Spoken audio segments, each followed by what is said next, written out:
These ominous rumbling sounds, the ground shaking under your feet? Wait a minute, that's my tummy. Or it might be Washington State's Mount Adams waking up. It's the largest volcano in the state by both area and volume, and it's recently started to show signs of life after staying silent for thousands of years. Scientists have noticed an alarming uptick in seismic activity around the mountain. And since the last eruption here happened between 3,800 and 7,600 years ago, humanity was still in the Stone Age at that time. This sudden chattiness has scientists, let's say, curious. The U.S. Geological Survey has hurriedly installed temporary seismic stations around Mount Adams to keep an eye on the situation. At the same time, they reassure the public there's no need to panic. Mount Adams doesn't reach the height of the better-known Mount Rainier, and still it covers a massive area, making it Washington's largest active volcano. Interestingly, records show that before September of this year, Mount Adams had experienced an average of just one small earthquake every 2 to 3 years since 1982. And then, the Cascades Volcano Observatory and the Pacific Northwest Seismic Network detected a staggering 6 earthquakes in just 1 month, September. These quakes were all rather tiny, with magnitudes ranging between 0.9 and 2 on the Richter scale. It means they were so weak you wouldn't feel them at the surface.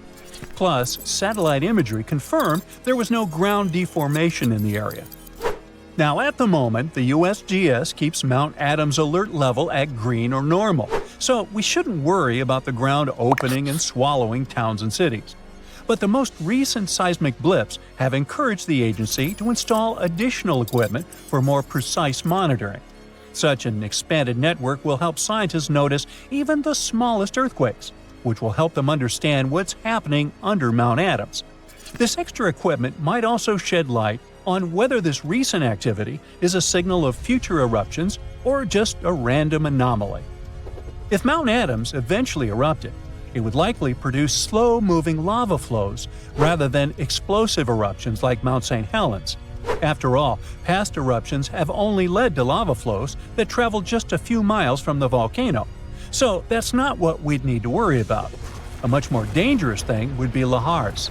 These are mud flows that can happen when volcanic ash, rock, and melted ice mix during eruptions.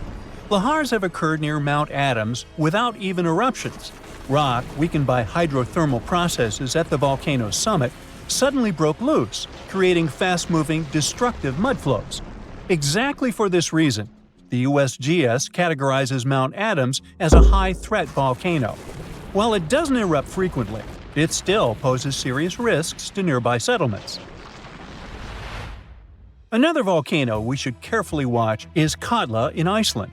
It's one of the country's most powerful and dangerous volcanoes. It last erupted over a century ago in 1918, but if it erupts again, it could be 10 times as powerful as another Icelandic volcano whose name I can't pronounce. See? That one erupted in 2010, completely disrupting air travel all over Europe. An eruption of Katla could release large amounts of sulfur dioxide, which could form sulfate aerosols in the atmosphere. Such aerosols reflect sunlight, which could even cause temporary global cooling. This phenomenon often followed catastrophic volcanic eruptions in the past.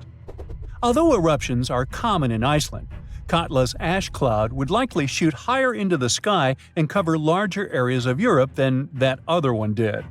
It would ground flights and negatively affect economies. If Katla erupted, it would also harm agriculture, water supplies, and air quality. In 2014, scientists noted that a large eruption could even cause a tsunami that might travel along Iceland's south coast and out to sea. But the potential impact of such a tsunami is still unclear. Katla tends to erupt on a regular schedule every 40 to 80 years, which means that another eruption is statistically very likely soon. That's why Katla remains under close scientific observation. The Canary Islands' Cumbre Vieja erupted recently in 2021, reminding people of its destructive potential. The lava flow from this eruption was devastating. It covered whole neighborhoods and flowed into the ocean, destroying more than 3,000 homes. Thousands of people had to be evacuated. But the craziest thing? Even though the damage was significant, Scientists believe it could have been far worse. A massive eruption of Cumbre Vieja could have caused the volcano's entire western flank to collapse into the Atlantic Ocean, triggering a mega tsunami. This hypothetical tsunami could have potentially created waves hundreds or even thousands of feet high. They could have flooded coastlines around the Atlantic basin, including parts of the US and Europe. Luckily, recent studies claim that a collapse of that scale is unlikely. But even though the chance of a mega tsunami is low, scientists still think it's wise to prepare for possible eruptions because there's a chance of extensive damage. The lava flows that occur at this volcano tend to be extensive and dangerous to both human life and the infrastructure on the island. If you decide to travel to Ecuador, you should be wary of Cotopaxi, one of the most active volcanoes in this country. It's been rumbling with minor eruptions since 2022. While these eruptions have been relatively small, Cotopaxi has a great potential for a major eruption, and it has scientists on high alert. If Cotopaxi erupted on a large scale, it could produce a massive ash cloud over 12 miles high, threatening the lives of around 200,000 people in the neighboring area. A serious danger is Cotopaxi's snow-capped summit. It would melt super rapidly in a major eruption. It could lead to destructive floods and landslides that would flow down the mountain and potentially reach populated areas. This combination of volcanic activity and glacial floods makes Cotopaxi a high-risk volcano. A powerful eruption could occur soon, or it could be years or even decades away. But monitoring efforts are in place to catch any warning signs. The next volcano we should watch out for is already infamous, Mount Vesuvius.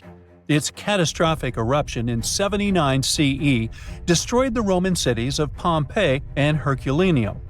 Its last eruption occurred in 1944, but Vesuvius remains highly active and poses a great risk to nearby Naples, one of Italy's largest cities. A large eruption would threaten over 3 million people. Many of them live in the vicinity or even directly on the slopes of the volcano. If Vesuvius erupted, it would be an explosive event, with ash, rocks, and volcanic gas ejected at extremely high speeds. And even though such a destructive event isn't expected for a few hundred years, Vesuvius remains one of the world's most closely watched volcanoes. After all, it has a real potential to cause catastrophic damage in a densely populated area. Then we have Popocatepetl, often called El Popo. It's one of North America's tallest active volcanoes, which lies about 40 miles from Mexico City. Exactly this proximity to a metropolitan area with a population of 22 million people makes Popocatepetl especially hazardous. A large eruption could send a massive ash cloud over Mexico City, causing widespread disruptions. Ash could clog the city's drainage systems, contaminate water supplies, and even cause power outages by short-circuiting electrical systems. Plus, lahars could rush down the volcano, reaching nearby towns. Popocatepetl has been showing near-constant seismic activity since the early 2000s, and smaller eruptions are pretty common here. In early 2024, there were 13 recorded minor eruptions, which alarmed nearby towns. At the same time, volcanologists consider such eruptions normal for Popocatepetl. While talking about super dangerous volcanoes, we can't skip Yellowstone National Park. It houses one of the world's largest supervolcanoes. Its last massive eruption occurred about 640,000 years ago. But if this monster were to erupt today, the impact would be much more devastating for the entire planet. States closest to Yellowstone, including Montana, Idaho, and Wyoming, would be most affected, likely experiencing disastrous pyroclastic flows. These flows, which are made of a dangerous mix of lava, ash, and gases, can obliterate everything in their path. Large parts of the country would also be blanketed in volcanic ash, over 3 feet in some areas.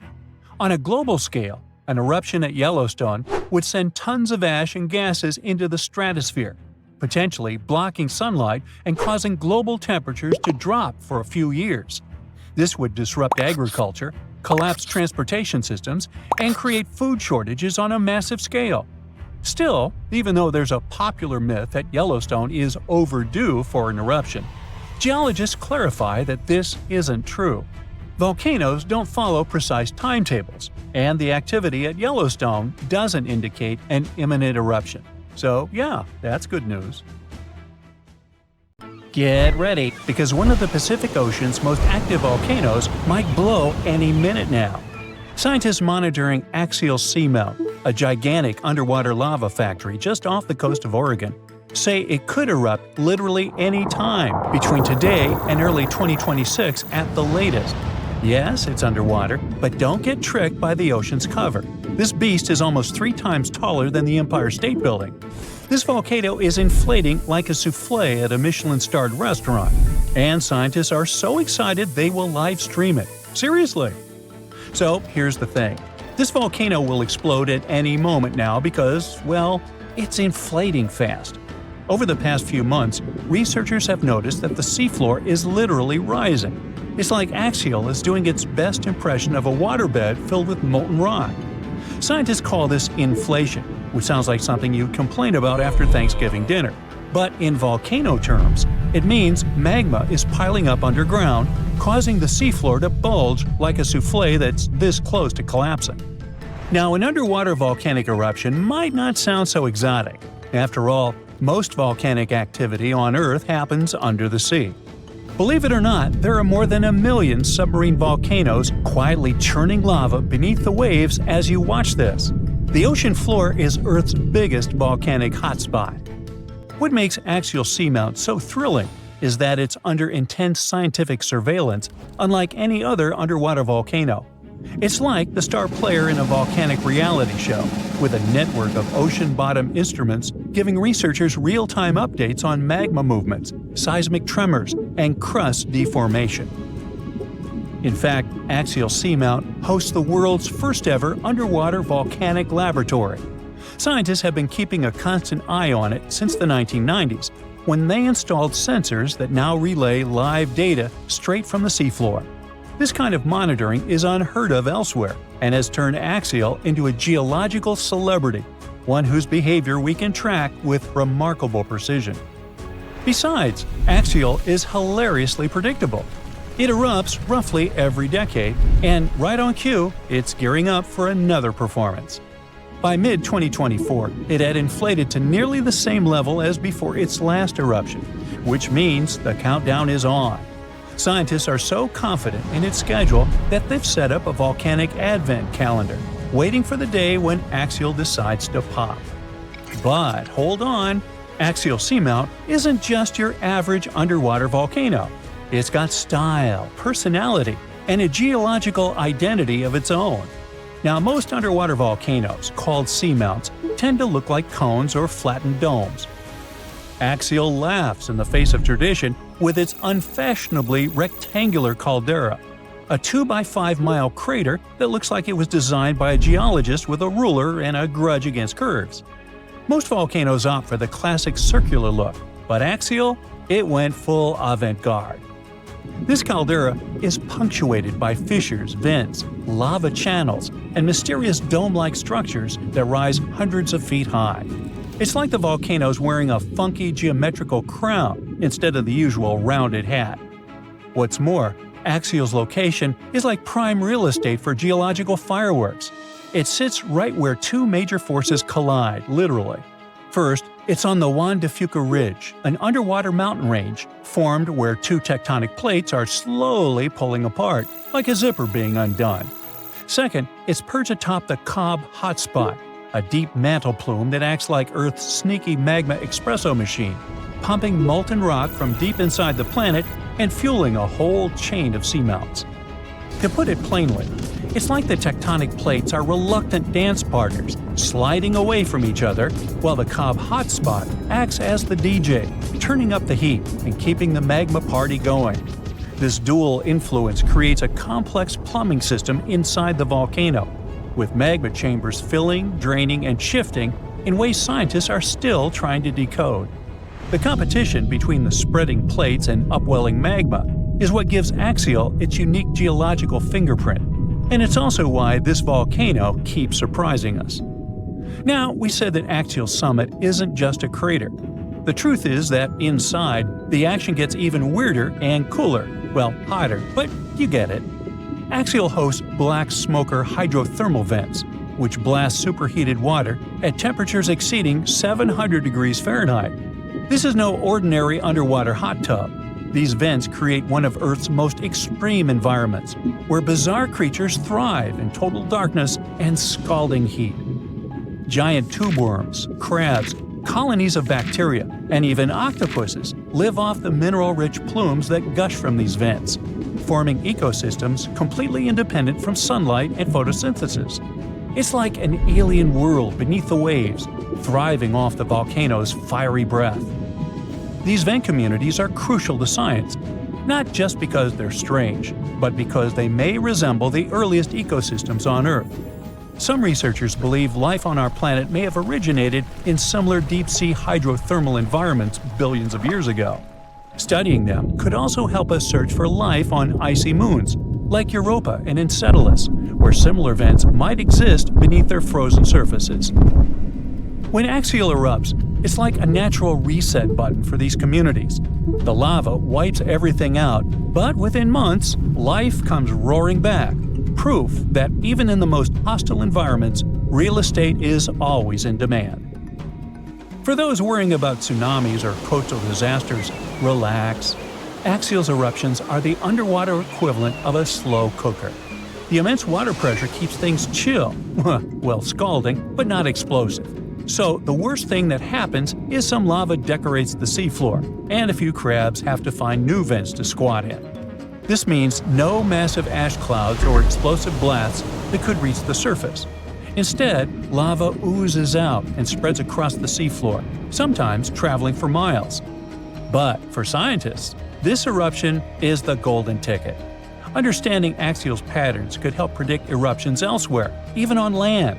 Plus, its bizarre ecosystems offer clues about how life might survive on other planets. Not bad for a volcano that mostly just sits around looking rectangular. Still, the volcano's activity can be heard in the form of thousands of small earthquakes every day. Thousands! As if the volcano itself was groaning and creaking, preparing to burst open. Again, we won't feel a thing, but at least they'll help scientists track the magma's movements and the volcano's eruptive cycle. Now, one of the coolest parts of this story is that scientists are preparing to live stream Axial's next eruption for the first time ever. Imagine watching an undersea volcano in action, live, as it's painting the ocean floor with fresh lava. It's like a front row seat to a natural fireworks display, thousands of feet beneath the waves. The livestream will come courtesy of the Ocean Observatory's initiative, which maintains a series of fiber optic cables linking Axial's instruments directly to shore.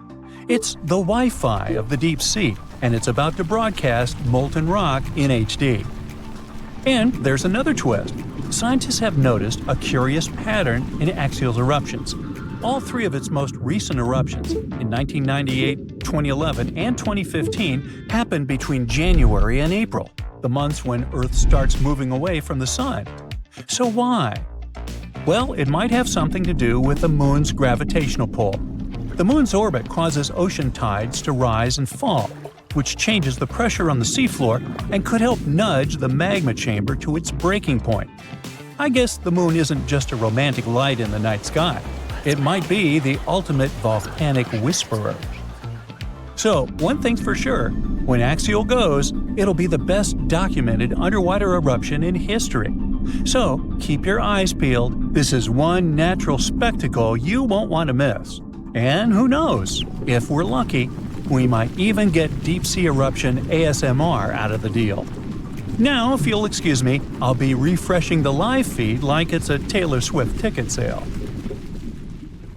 There's an old volcano in Bolivia called Uturuncu. It hasn't erupted in about 250,000 years, so you may think that's the end of its story. But recently, it has started to act a little strangely. At the moment, it resembles a zombie that's waking up from a long nap. Uh-oh, is that kind of apocalypse nearing?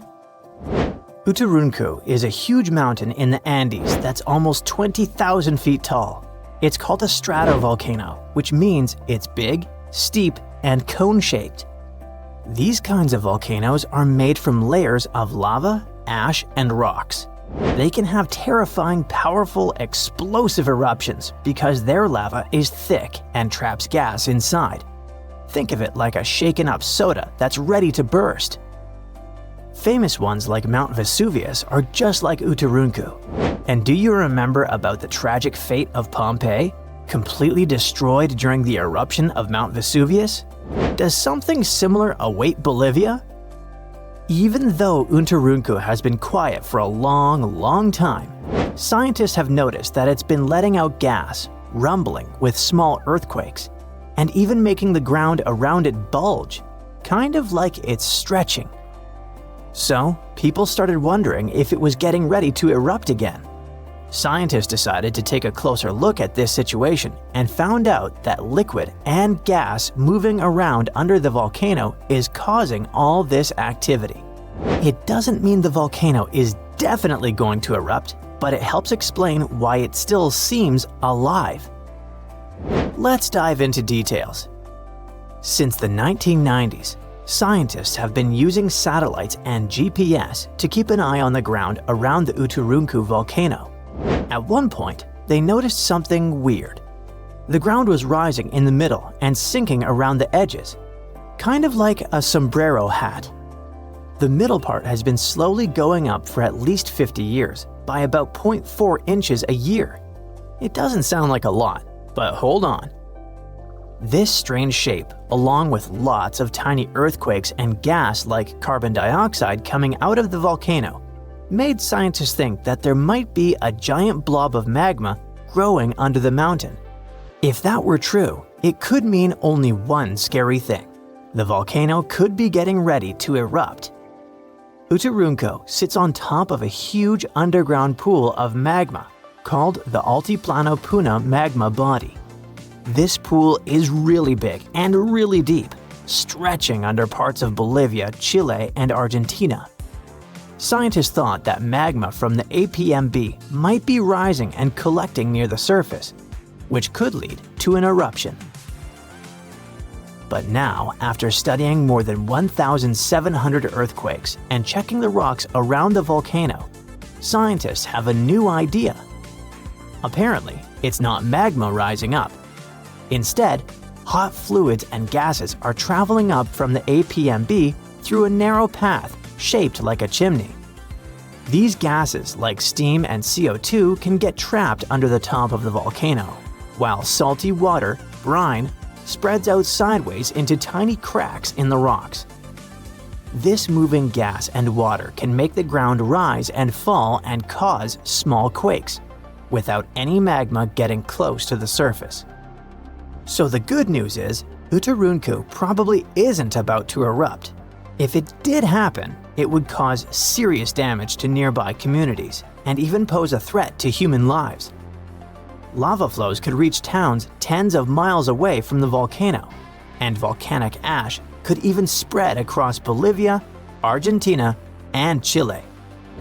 Luckily, even though the volcano is still alive and rumbling, it's not as dangerous as scientists once thought.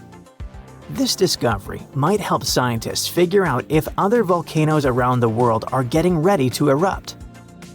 Now, let's visit Alaska, where according to researchers, Mount Spurr might erupt soon.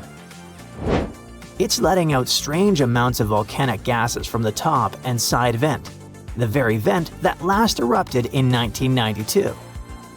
If it erupts again, it could cause problems for airplanes flying nearby and might send ash falling from the sky.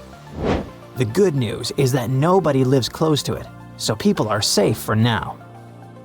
But even though Mount Spurr isn't super dangerous, there are other volcanoes around the world that could be really destructive. One of those is Campi Flegrei, a giant volcano system near the city of Naples. Instead of one big mountain, it has 24 craters spread across the area.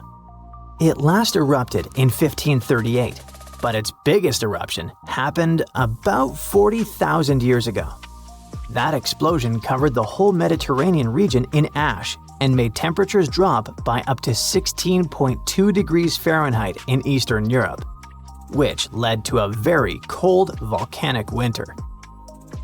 If Campi Flegrei erupted again today, it could be very dangerous. It might cover Naples and nearby places in ash, causing earthquakes and landslides, and create air pollution and acid rain. Scientists are keeping an eye on it, especially after a 4.4 magnitude earthquake shook the area in March 2025. But the good news is, there's no sign that magma is rising to the surface right now, which means an eruption isn't expected soon. Still, since Italy has a lot of volcanic activity, experts continue to watch it carefully. Mount Vesuvius is also in Italy and is one of the most famous volcanoes in the world. It's known for its huge eruption in 79 CE that buried the Roman cities of Pompeii and Herculaneum. The last time the volcano erupted was in 1944. Today, Vesuvius is even more dangerous because over 3 million people live near it. Around 700,000 people are living illegally right on its slopes, which puts them even more at risk. If the volcano erupts again, it could send rocks and ash flying through the air at nearly 100 miles per hour and cause major destruction, possibly even wiping out Naples. And still, scientists believe a big eruption from Vesuvius probably won't happen for a few hundred more years. But since it's still an active volcano, researchers continue to monitor it. Cumbre Vieja is a volcano on the island of La Palma, which is part of the Canary Islands. It last erupted in 2021. During that eruption, lava poured out of the volcano and flowed all the way to the sea. It destroyed over 3,000 homes, but luckily, thousands of people were safely evacuated, so it wasn't as bad as it could have been. In the past, scientists were worried that a huge eruption could cause the entire western side of the volcano to break off and crash into the ocean. This could create a mega tsunami, sending massive waves hundreds of feet high across the Atlantic Ocean. But more recent studies have shown that this is very unlikely to happen. Mount St. Helens is a volcano in Washington State in the United States. It had a massive eruption in May 1980 that ended the lives of 57 people. That eruption also caused the biggest landslide ever recorded. Hot, pressurized magma exploded from the volcano, shooting ash 15 miles into the sky. Ash covered a huge area, and around 230 square miles of land was destroyed. Mount St. Helens is still active and is expected to erupt again someday, possibly even in our lifetimes. But experts say it's not likely to have another huge sideways blast like the one in 1980, thanks to a deep crater that is now formed at the top. It will change the way the volcano might erupt. Popocatepetl is a big, active volcano in Mexico. It's been slowly erupting on and off since the early 2000s. It's really close to a lot of people, just 40 miles from the Mexico City metropolitan area, which has about 22 million people, and 30 miles from Puebla, which is home to about 6 million inhabitants. If Popocatepetl had a huge eruption, it could cover Mexico City in thick ash as much as 8 inches deep. That ash could block drains, mess up the water, and even stop the electricity from working. Even worse, fast-moving lava and super hot flows, called pyroclastic flows, could rush down the mountain and destroy towns nearby. The volcano was quiet for 50 years, but now it rumbles and shakes pretty often. There have been over a dozen small eruptions, including some as recent as February 2024. Some nearby places got covered in ash, but scientists say this isn't too surprising, and they're keeping a close eye on it. Our planet's biggest and meanest supervolcanoes are waking up. When they erupt, you'll surely notice it, even if you live thousands of miles away from the epicenter. Scientists are worried we might not have enough time to prepare and deal with the consequences of a super-eruption. There's some volcanic activity close to the Italian city of Naples. And no, it has nothing to do with the famous Mount Vesuvius, but with another volcano. This one is harder to see as it doesn't have a tall peak like Vesuvius. But don't let this bad guy trick you. It could be way more dangerous than its giant neighbor. It does have a huge crater that's about 8 miles wide. This volcano is called Campi Flegrei, and it's actually one of the largest volcanoes in Europe, sitting under the town of Pasquale. So, Campi Flegrei erupted 39,000 years ago with a bang so massive it spread ash across the whole Mediterranean region. It also caused the temperature to drop by over 16 degrees Fahrenheit across Eastern Europe. It was the biggest volcanic eruption in Europe in 200,000 years. Since then, Campi Flegrei has had smaller eruptions, and the last one happened in 1538. Now the area is full of small craters, hot springs, and bubbling pools, and they're all proof that this volcano is still very much alive and brewing something. Since the early 2000s, the ground in the giant crater and the town nearby have been slowly rising by about 1 to 1.5 inches every year. There were at least 150 earthquakes that shook this supervolcano lately. In May 2024, there was a 4.4 magnitude in the area, the biggest in the last 40 years. Residents had to leave their homes and camp outside, fearing there would be more earthquakes. No one knows how Campi Flegrei is going to behave in the following months or years, but the authorities are organizing evacuation exercises to prepare the population just in case. The Italian volcano looks like an innocent kitten compared to the real giants like Yellowstone. For a volcano to deserve the title of a super one, it must be able to produce catastrophic-scale eruptions and eject huge amounts of magma, ash, and volcanic gases. The Yellowstone giant meets these criteria. Even though it moves from time to time, the Yellowstone supervolcano hasn't erupted for 640,000 years. But when it does wake up, it might erupt with incredible power, about the same amount as 10 huge nuclear power stations can produce. Under the ground, beneath Yellowstone, there's a super-hot area full of molten rock called magma. As more magma moves into a big space called a magma chamber, the ground above starts to swell or rise. When the magma cools down, the ground falls. Between 2004 and 2009, the ground at Yellowstone rose by almost 10 inches, but then it started to slowly go back down in 2010. Scientists aren't sure if it's going to erupt anytime soon. There's also another big volcano called Long Valley in California that has been active since 1980, and it can be a really big threat. Scientists studying this supervolcano found out that before its biggest eruption, 760,000 years ago, the buildup may have taken less than a year. Now, that's bad news, because a supervolcano eruption can have a huge effect on the world, like the eruption of the Toba volcano in Sumatra around 74,000 years ago. It became the biggest volcanic eruption the Earth had seen in 28 million years. It covered parts of Indonesia, India, and the Indian Ocean with a thick layer of volcanic debris, almost like a 6-inch blanket. The amount of rock it spewed out was like stacking nearly 3 million Empire State Buildings. The giant crater it left behind can still be seen from space. All the ash and gases shot up into the air and blocked some of the sunlight. It caused a volcanic winter that lasted about 6 to 10 years. Some scientists think this eruption might have even affected early humans. Around the time Toba erupted, the human population took a sharp dip, and there were far fewer people. Some say this is why all modern humans come from a small group of survivors. According to the Toba catastrophe theory, most early humans in Europe and Asia didn't survive the cold and harsh climate after the eruption, but a lucky group lived through all that in Africa. Not all scientists agree with this idea, and some archaeological and climate records show a different story. Another volcano that changed the world in a big way was Mount Tambora in 1815. The next year went down in history as the year without a summer. It was cold and rainy, and there was snow and frost even in the middle of summer, especially in Europe and North America.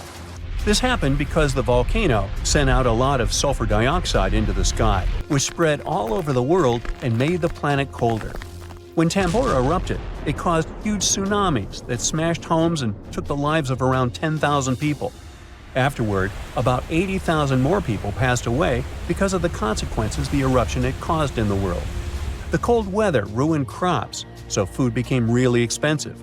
And because horses were the main way people traveled, the cost of oats that they ate went way up too. Some people even think this led to the invention of the bicycle in 1817 as a new way to get around. The eruption made the Earth colder for about 3 years. Now, even though the Tambora eruption was so powerful, Krakatoa, another volcano in Indonesia, stole the show when it erupted in 1883. It was just easier to spread information about it through telegrams and photos. Its final blast was the loudest recorded sound in history, and people could hear it on 10% of the entire Earth's surface. The eruption started a tsunami, with waves about half as tall as the Statue of Liberty. Now, if we only had 12 months to prepare for a supervolcano eruption, it would be really hard to store enough food and get ready. But don't panic just yet.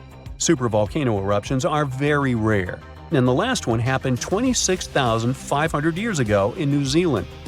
Scientists think that a super-eruption happens once every 100,000 years on average. But the sad part here is that the Earth doesn't follow a perfect timeline. There could be clusters of super-eruptions with shorter gaps between them and then longer quiet periods. Since there have already been 2 super-eruptions in the last 100,000 years, there's always a chance one could happen again sooner than we expect.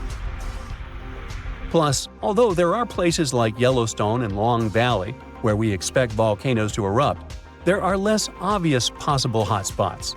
In Chile, there's a volcano called Laguna del Maule that has erupted in the past and left behind a huge crater. Over the last 20 years, the ground there has been swelling really fast, rising up to almost 1 foot a year. Some people are worried that this could be a sign of a big eruption coming. But scientists say there's not enough magma yet to cause a super-eruption. In Bolivia, the Uturuncu volcano is also acting up. It's part of a group of volcanoes that have caused super-eruptions in the past. Since the 1960s, the ground around Uturuncu has been lifting, but the last eruption was 250,000 years ago. Even though the magma might be rising, it's not enough to worry about just yet. The chances of a super-eruption happening during our lifetime are 1 in 1,400, which is pretty low, so you don't need to worry too much. But just like someone wins the lottery every week with very small chances, a super-eruption could happen sometime in the future, and when it does, we'll need to be prepared. Phew, you can finally send that last report for the day and breathe out. The weekend is around the corner, but just when you're about to hit send, you're alarmed by the low rumbling under your desk. Is it the light rail passing by? Unfortunately, that's not the case. It's a volcano speaking. What, here? In Arizona? That's right, the ground keeps shifting under Arizona, reminding us that Earth is alive. No panic though. Let's arm ourselves with some context. 20 American states have extinct, active, and dormant, currently sleeping, volcanoes. Among such states, you can find California, New Mexico, Nevada, Utah, and Colorado. On the bright side, Arizona's volcanoes are dormant at the moment, but it doesn't mean they won't go off in the near or not so near future. Now, how about traveling to Arizona to check the traces of its active volcanic past? They dot the desert landscapes of this state like spots dot a Dalmatian. There are entire volcanic fields southwest of Phoenix, east of Douglas, near Flagstaff, north of Kingman, and near the Mexico border. The most worrying thing about these fields is that even though they're not active at the moment, eruptions in this region might happen every 1,000 years or so. Well, the time seems to be up. The last powerful and destructive volcanic eruption occurred around 1,000 years ago at the Sunset Crater. Oh, this place is worth paying more attention to. And we will, but a bit later. First, we have to talk about hotspots. No, not that place where you can surf the web. In our volcanic context, A hotspot is a place where insane amounts of heat melt the overlying crust, Earth's thin outer layer, and form volcanoes. This heat rises from the mantle, which is located between our planet's dense, superheated core and the crust. Want to see an example of this type of volcanism? Welcome to the Hawaiian Islands. The Big Island has its active volcanoes because, at the moment, it's situated on top of the Hawaiian hotspot. The older Hawaiian Islands were once there too, but later they drifted off towards the northwest. It happened because that's where the oceanic crust on top of which they sat, namely the Pacific Plate, moved. Now, look at the world's ocean basins. Yes, they're literally dotted with islands that sit on top of hotspots, like Hawaii, Iceland, Samoa, the Galapagos. Those are probably the most famous examples. But don't think that continents can't host hotspots. They can, but those are far less common. One of the most famous continental hotspots is, I bet you know it. Yep, the one beneath the Yellowstone caldera. By the way, the caldera is a vast volcanic crater, especially one formed as a result of a massive eruption that led to the collapse of the mouth of a volcano. The Yellowstone hotspot is basically the creator of Old Faithful and the rest of the hot springs and mud pots for which the national park is famous. Speaking of Old Faithful, let's make a small detour and pay more attention to this wonder of nature. It's one of the most well-known geysers in the world. People have been coming from all over the globe to see it for more than a century. The cool thing about this geyser is that the likes of it can only form under very specific conditions. That's why they're pretty rare. Magma under the surface superheats pockets of underground water. The pressure there keeps growing until it eventually pushes the water upward with immense strength. A certain volcanic rock with a high silica content lines the tunnel through which this water escapes. Basically, it creates a unique pipe that can withstand unbelievable pressure and heat created by the water erupting above the ground. Old Faithful was the very first named geyser in Yellowstone. If you come to visit it expecting the thing to erupt every hour on the hour, you're gonna be disappointed. On average, Old Faithful erupts every 91 minutes or so, which isn't that bad either. Plus, you can download a special app which will provide you with the approximate time of the next eruption. But be very careful while visiting and stay away from the site. The water erupting from the powerful geyser reaches 204 degrees Fahrenheit. The steam is even more scorching, up to 350 degrees Fahrenheit. It's hot enough to bake a cake. But let's get back to our volcanic hotspots. Scientists still don't clearly understand why there aren't many hotspot volcanoes on continental crust. One reason might be that the continental crust is much thicker than the oceanic crust, which is about 4 times as thick on average. Another reason could be that most of Earth's crust, about 2/3 of it, is oceanic. This means that there's less continental crust for hotspots to form under. Now, I bet those of you living in Arizona will appreciate the following info. We'll talk about a volcanic field right in the heart of this state, the San Francisco Volcanic Field. That's a massive area filled with over 600 volcanoes. Yes, they're mostly small, but it doesn't make them any less impressive. They're scattered across 1,800 square miles in northern Arizona, a giant territory. Interestingly, scientists are still debating about whether this volcanic field is actually sitting on top of a hotspot. But one thing they agree upon, the volcanoes in this area get younger as you move east. And this pattern matches up with the North American plate moving west over what could be a stationary hotspot beneath the surface of our planet. Cool, huh? The volcanic hullabaloo in that area started around 6 million years ago. So, in geological terms, it's relatively young. As for the most recent eruption, it happened less than 1,000 years ago. The Sunset Crater, which I mentioned before, the one near Flagstaff, is the most famous vent from that eruption. The Sinagua people had to leave their homes at Wapatki Pueblo because of the eruption. That site is now part of the Wupatki National Monument. There, you can see how people lived in this volcanic region many years ago. If you go to explore this area, you'll notice that most of the volcanoes there are basalt cinder cones, small and steep. The Colorado Plateau has quite dry weather conditions. That's why the volcanoes haven't worn down much. Some of the best examples of those cones, like this one, called the SP crater, still look like they appeared yesterday. But look around.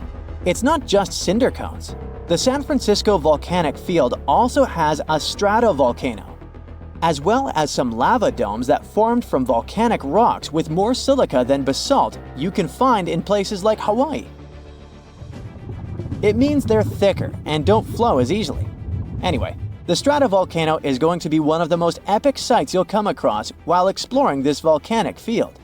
Well, not the stratovolcano itself, but the San Francisco peaks, the remains of that giant formation. They stand tall at more than 12,600 feet. That's 4.5 Burj Khalifas placed on top of one another. It makes the peaks some of the biggest landmarks in northern Arizona. They're not only stunning, but also sacred to the Native American people who have lived in the area for many generations. Now, unlike those super active volcanoes in Hawaii, the San Francisco volcanic field takes its time, thousands of years between eruptions. But you shouldn't relax just yet. Geologists say another eruption is likely to happen one day. It will probably occur in the remote eastern part of the field, away from big towns. Phew! And if that next eruption is anything like the one that formed Sunset Crater, it would be quite the show. Lava fountains and rivers of lava flowing. At the same time, the next eruption might not happen for centuries, maybe even millennia. Until then, the San Francisco volcanic field will remain a hidden gem of volcanic history, waiting for its next fiery performance. The last time this volcano erupted was about 500 years ago, but recently, small tremors have grown really frequent, to such an extent that scientists have been recording more than 1,000 a month. I'm talking about the Campi Flegrei supervolcano in Italy. At one point, just a few weeks ago, the area was rattled by a 4.4 magnitude earthquake with 150 tremors in just one night. It was the strongest earthquake in over 40 years. A lot of locals spent the night in their cars, but in the morning, the shakes were followed by another earthquake, a bit weaker with a magnitude of 3.6. So, is Italy in danger? Well, the quake itself wasn't big enough to cause serious damage, but it evoked a lot of panic. At the moment, local authorities are working on grandiose emergency plans. If worse comes to worse, they'll have to evacuate hundreds of thousands of people. One of the reasons is the proximity of this area to Naples with more than 3 million inhabitants. At the moment, they're even considering an option of paying people to leave their homes. Right now, schools remain closed in the Campi Flegrei area. The authorities are allocating more than 500 million euros to ensure the safety of buildings and constructions in the area. A yellow alert is still in place in the region where 80,000 people live. There's the so-called red zone, which is the most dangerous area. There are 1,250 houses in this red zone, and all of them will be at high seismic risk if an eruption begins. Plus, more than twice as many will be at medium risk. Italy is a country prone to seismic activity, and Pozzuoli is a densely populated area that is located on one of the most dangerous supervolcanoes in Europe. Campi Flegrei has 24 hidden underground craters and dwarfs the better-known Vesuvius. Yes, the very volcano that wiped the ancient Roman city of Pompeii off the face of the earth in 79 CE. This city thrived near the base of Mount Vesuvius at the Bay of Naples. In the time of the early Roman Empire, 20,000 people lived in Pompeii. They were merchants, manufacturers, farmers, and others. The soil in the region was rich and fertile, so there were lots of orchards and vineyards. Strangely, no one knew that this black earth was the legacy of an earlier eruption of Mount Vesuvius. The area was a favorite summer destination for rich Romans. Sadly, at noon on August 24, 79 CE, all this prosperity came to an end. The peak of Mount Vesuvius exploded, sending a 10-mile-high mushroom cloud of ash and pumice into the stratosphere. For the next 12 hours, the eruption was wreaking havoc on the city. Volcanic ash and a hail of pumice stones, some of which were 3 inches in diameter, showered Pompeii. It forced the city's occupants to flee in terror. Around 2,000 people holed up in stone structures and cellars, paralyzed by fear. They hoped to wait out the eruption. Who knows? Maybe if they had decided to leave the city immediately after the beginning of the eruption, they would have had some chances to survive. A westerly wind protected the city from the first stages of the eruption. But soon, a giant cloud of hot ash and gas rushed down the western slope of Vesuvius. It engulfed the city, burning everything in its way.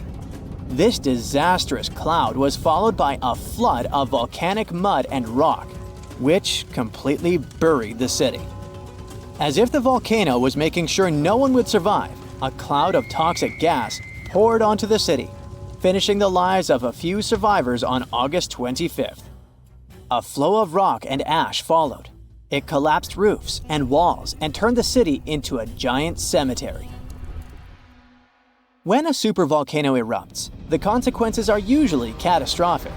Supervolcanoes have at least once had an eruption with a volcanic explosivity index of 8, which is the largest recorded number on the index. Supervolcanoes are often extremely large, with no cone at all. That's because they're typically the remains of gigantic magma chambers that once flared up, leaving behind a caldera. They're usually located over hotspots and appear when huge volumes of magma are trying to escape from deep underground. Eventually, they burst through Earth's surface. Sometimes, all this magma gets stuck, unable to break through the planet's crust. And then, massive pools of pressurized magma gather at a depth of several miles. The pressure keeps growing because more and more magma is trying to get to the surface. At one point, a super-eruption goes off. The most recent super-eruption happened in New Zealand. Well, when I say recent, I meant around 26,500 years ago. That's when a supervolcano beneath the surface of Lake Taupo spewed into the air more than 300 cubic miles of ash and pumice. Imagine 500,000 Great Pyramids of Giza flying up into the air at the same time. That's how incredibly powerful that eruption was. But the most exciting and confusing thing about the eruption was that the Taupo volcano didn't simply go off like many others. At first, everything was going as usual. Tons and tons of pressurized magma had built up under the surface, and the pressure was getting higher and higher. But after the rock cracked and the first portion of lava rushed out of the crater, something went wrong, and the supervolcano took a break. Only several months later, the disastrous eruption shook the ground. Thousands of tons of lava, rocks, and ash flew high into the atmosphere. The unusual pattern of Taupo still confuses scientists. The Indonesian eruption at Toba caldera 75,000 years ago was the largest eruption in the last 2 million years. Experts estimate that the eruption could have released hundreds of thousands of tons of sulfuric acid, which might have even caused a several-degree cooling of the planet's surface. But nowadays, the impact is hard to detect because of glaciers that covered the ground afterward.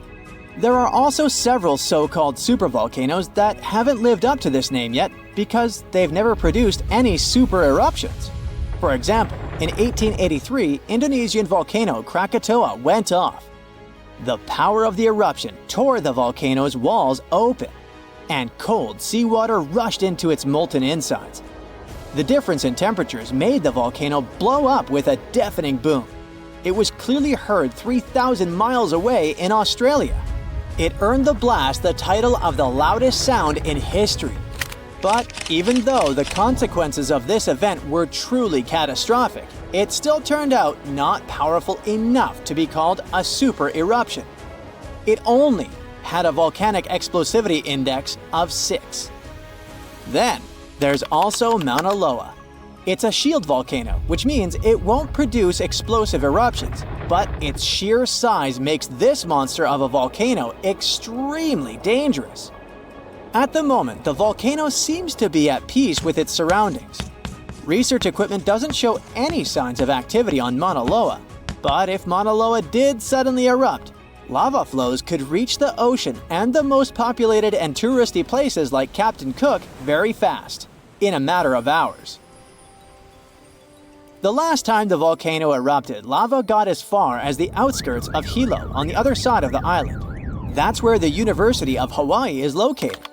Luckily, people had a few weeks' warning to get ready for the disaster. Over its recorded history, Mauna Loa has been erupting pretty regularly, almost every 6 years. On the bright side, big island volcanoes including Mauna Loa aren't really very volatile. That's because they're shield volcanoes. These volcanoes got such a name because they aren't really very high and resemble a warrior's shield placed flat on the ground. Shield volcanoes are formed by very fluid lava.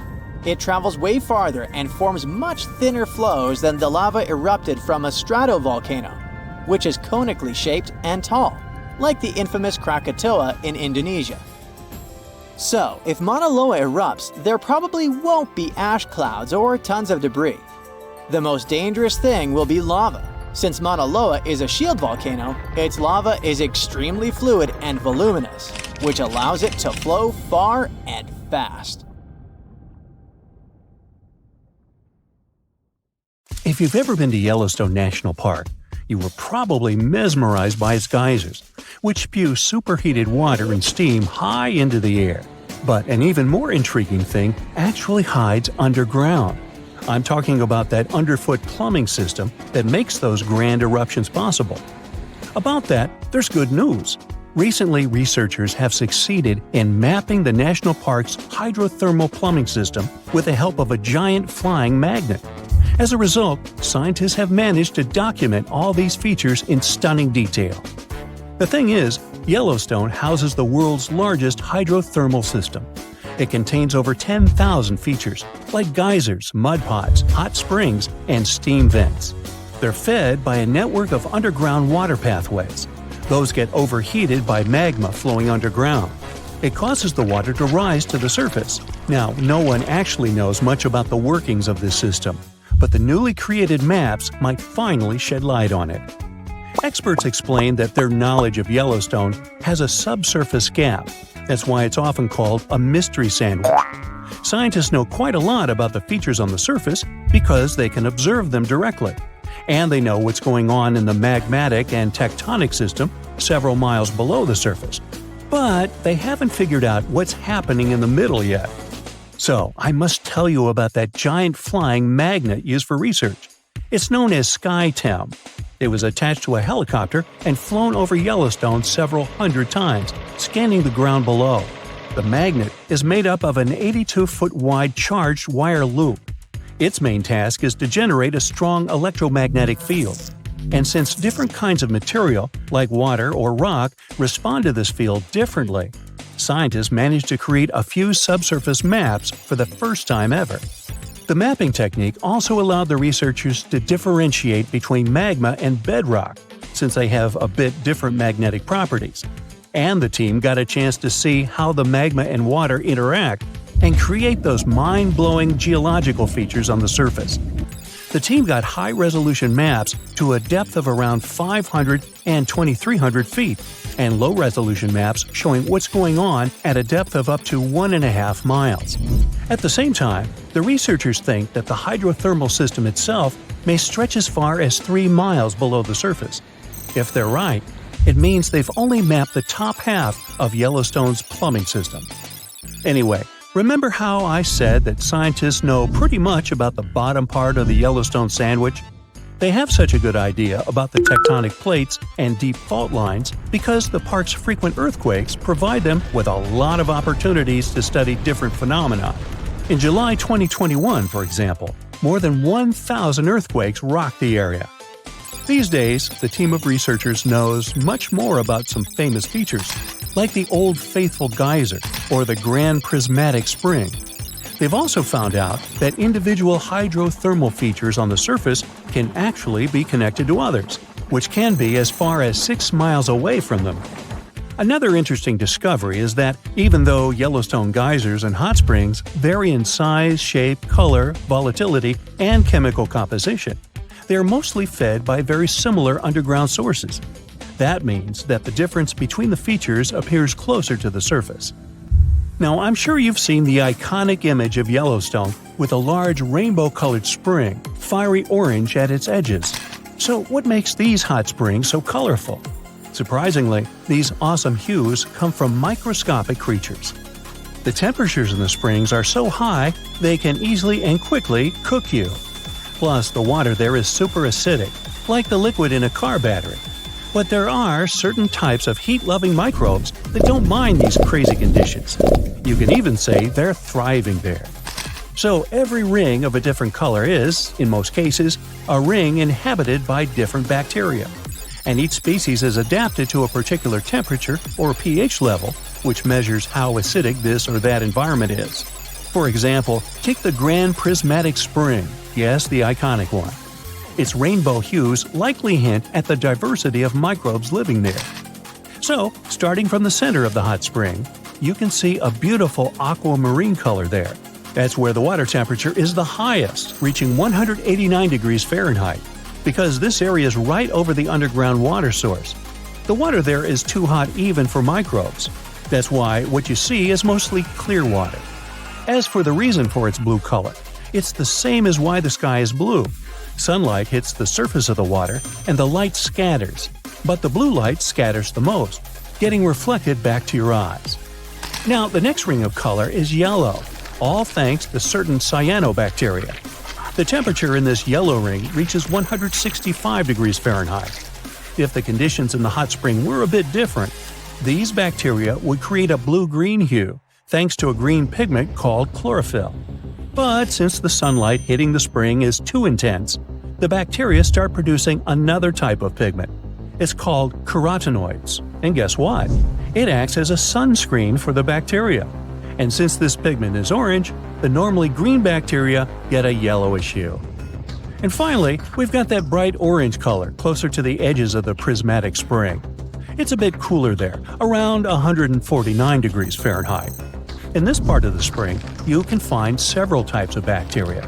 They all produce substances that give the spring this bright orange color.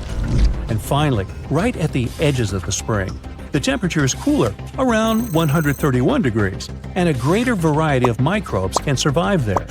All of them combined give the edges of the spring that red-brown hue. But scientists believe that people and their activity may have influenced the colors of Yellowstone's hydrothermal features. For example, in the past, the temperatures in the Morning Glory Pool used to be much higher than they are today. That's why its color was a deep blue. But trash has started to accumulate in the pool, and some of it clogged the vent. This caused the temperatures to drop, which led to microbial growth. As a result, that pretty blue color turned into orange-yellow. As for Yellowstone's geysers, the most famous one is called Old Faithful. It got this name at the end of the 19th century because of how regular its eruptions were. This geyser is more active than the others, erupting about 20 times a day.